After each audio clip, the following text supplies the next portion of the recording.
All right, let's see if we can get this going today. I haven't had much luck doing these recordings. Had problems with War in the Sea in general. Gone from the base game War in the Sea to Tokyo Express first time around, failure. I did the Pacific mod, and then midway through had problems with my PC. And I put in the what's it called, during confrontation, I think it, or whatever, the Indian Ocean or whatever, the really hard mod, most recent one I guess that came out, and I just was discouraged, and then I had another PC problem, and then a big PC problem, and those are just part of the game, I guess. When you budget your PC and maybe a couple of used components, but enough of that. Let's get into this. So why am I recording? I'm recording because it's mostly in honor of some of the channels that I watch on YouTube. I would say starting off with it's Pat. He really is the one that got me involved in this game. And he gave a great tutorial on how to load mods and things like that, so that was a good thing. Not that I don't still struggle doing that, but whatever, maybe I'm just dumb. But I also, there's another channel that's a little smaller, a lot smaller actually, but needs to be bigger in my opinion. Stickman Master. Check him out on YouTube. He has very low subscription numbers, but he's a regular at posting War in the Sea content. So if you like this game, first of all, I think he's pretty good at it. Secondly, his content is better than the amount of people that watch him or subscribe to him, and I think he just needs a boost. Of course, I watch Taff in Exile, who's another great channel. His professionalism, I guess, is the main thing with him. He plays the game. I don't think he masters the game, but so sometimes it can be a little frustrating. Anytime that anybody who's a fan of these games and they play them, I guess if you're not, I'm not good at this game either, but anybody who's a fan of these games, you want to see people play it at its best level. So I'm actually only 2 weeks into this playthrough. So you could say probably I played this every time I play the game and save it. There's a day I probably paid 20 entries into this game. I delete old saves. So I have my start day one, and then these are just my most recent ones. So probably 20 sit downs to play to where I am right now in day 14. But let's take a look. This intro's been a little boring and long enough, so let's take a look and see what we got here.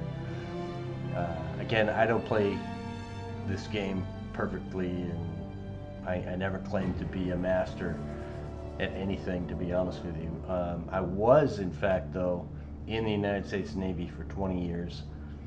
I served aboard aircraft carriers, cruisers, aviation regarding, maintenance and stuff like that, so I kind of have an idea of some things with aviation in regards to the United States Navy.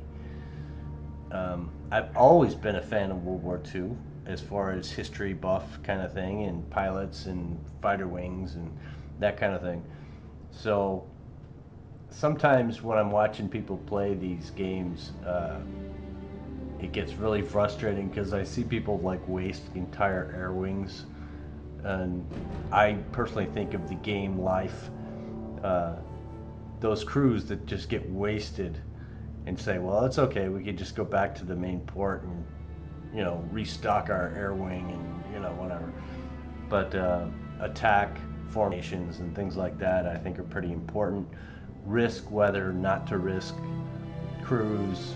So I guess I play the game a little bit like I'm concerned for the computer lives of the game, which is kind of silly, I know, but I just hate to see people send like 24 aircraft into the broadside where all the guns can now focus on your aircraft and just get obliterated. And they wonder, yeah, but I sunk that cruiser or even a battleship or something. It's like, yeah, I don't think the guys in those planes really care if you sunk that battleship or not. I think they would rather have gone home to the ship while still letting go of their ordnance and maybe surviving. But, to wipe out that many is pretty sad. So I try not to do that. All right, let's get into it. All right. Again, I don't play this game perfectly. A couple things I do when I do start the game, though, is these crazy little subs. I expand the screen out. I take my screen counter all the way to the top as far as it will go, and then mesh it right to the border here. I'm not a big fan of using these buttons here. I kind of click and search, like if this P-38 Lightning here, it shows me the ship, its formation, the OSU Kingfisher that's with it, and then P-38 that's cap protecting this. So that's how I navigate around. I don't use these buttons over here, but I guess it's okay for those that do. When it comes to map notes, I'm going to remove this one because I like to clean them up. There's obviously a track of supplies that come down this pathway here that you see over time. So I guess I tracked something there at one time, but I will remove it now. When I'm spotting with my aircraft, I like to, if I send them out, I like to send them out. Give me an example here. So new air, let's say this duck, for example. If he's scouting, I don't put any bombs on him. If he's a larger, like a mariner who's got 1320 nautical miles endurance, I may send him out with a bomb load. It depends. Torpedoes will be low altitude, probably not come back, and probably be caught by every search plane out there. High altitude, it's like if I would send him out with AP bombs, he's going to stay a high altitude and bomb if I do encounter something out here, for example. Some of these lower ones, like the 8500s, I would see that only being used for like maybe cargo ships. Like you see these one or two cargo ships, usually it's a cargo ship and an oiler that go together.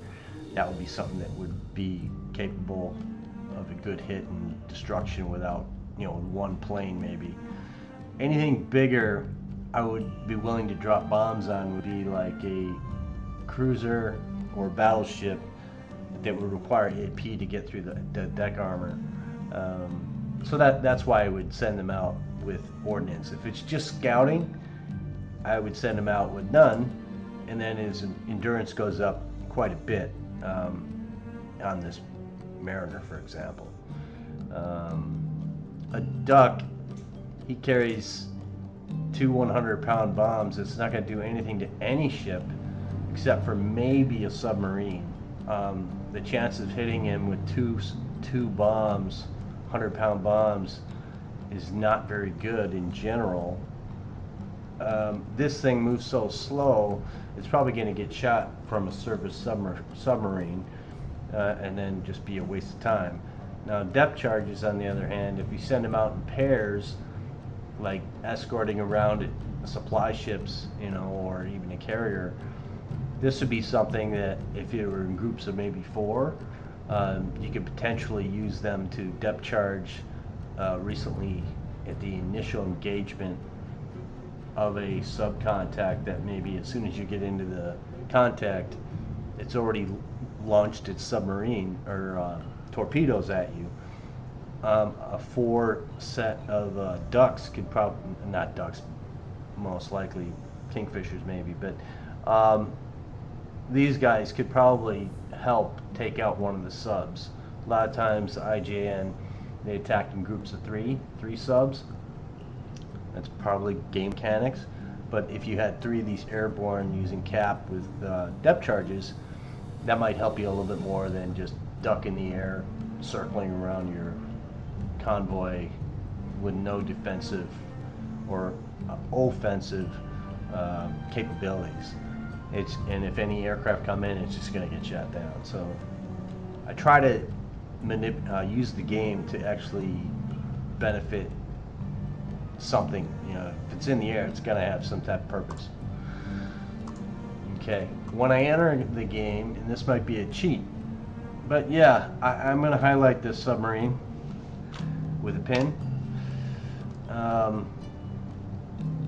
It's there for me to track, and then when I start the game moving, I'm going to actually see what direction this thing is going. I'm pretty sure it's coming over here somewhere, because they like to sit right in this area, and that's just game mechanics. So if they're going to game mechanic go to the same place every time, then I'm going to utilize that to track it and then get rid of it, because it's just going to be a harassment.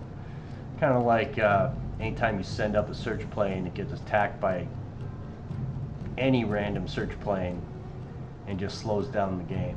So this is just another one of those things that if it's going to show me where these things are when I start up a new save, then might as well take advantage of it.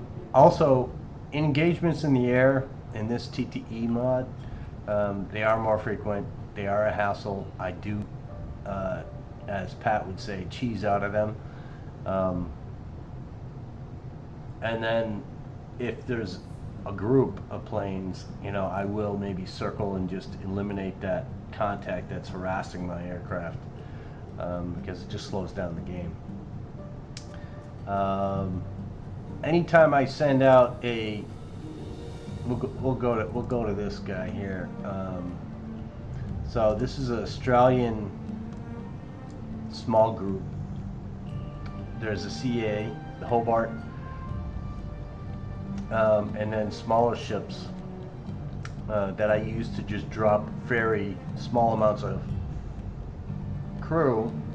troops over to invade this in Buna here, just to start the invasion, I guess. But there is walruses on the Hobart here, Australian ship, but that's not going to help you against any type of aircraft, enemy aircraft coming to attack your group. So I always put in some type of cover, and sometimes more cover. So here I have actually 8 Kitty Hawks, and they only 16 nautical miles remaining in their flight pattern here. They will stay and repeat stay over this Australian light cruiser Hobart group, because they need air protection. And if you have these bases, Milne Bay, Port Moresby, so close, they can just zip back and forth. As you see, I also have P-38s. There's only 3 of them, but they'll be there for quite a long time, and then go back, refuel, and go right back to it. That's just protection I do for those. For the submarine, on the other hand, what I like to do is, and we'll just do it right now, utilize my Sunderlands. I will send out 3 with bombs, and a carpet bomb this sucker with 8500 SAP, semi-armor piercing bombs. Done, and then course, and I'm just going to send him right over here. And if he finds them, great. If he doesn't, the next step will be to go over with, first find out the direction he's going, which is probably this direction.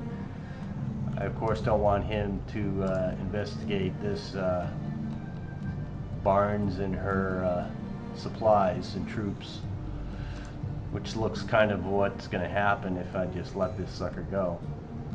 So this Sunderland group is going to come over here and try to get rid of that.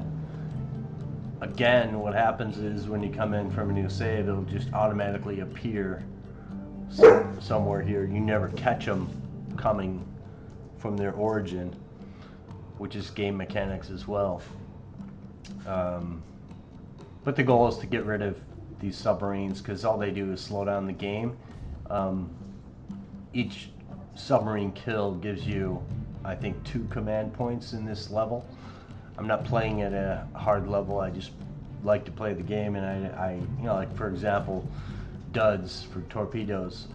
We all understand that the American torpedoes during World War II sucked, but if you played with the actual torpedoes, you would never sink anything. In fact, none of them would probably blow up, which makes using submarines for the United States forces in the majority of World War II, especially in this phase of the war, early war, it would be a you wouldn't buy submarines. You know, if you could buy Australian or British submarines, maybe. So that's just how that goes. So to make it a game more fun, I turn the duds off. I turn collisions off because sometimes the ships just do whatever the hell they want.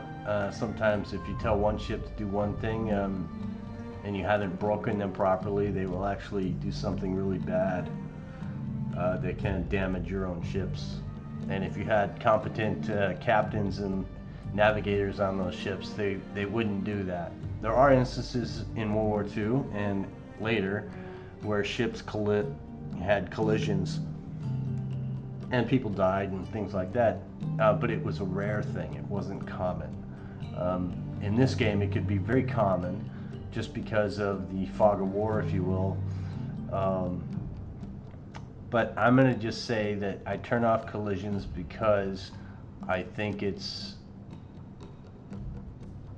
pretty good call to think that the United States captains and navigators knew how to do their job and maintain proper distance from their battle group and didn't just run into each other just because they were being attacked. So that's how that works.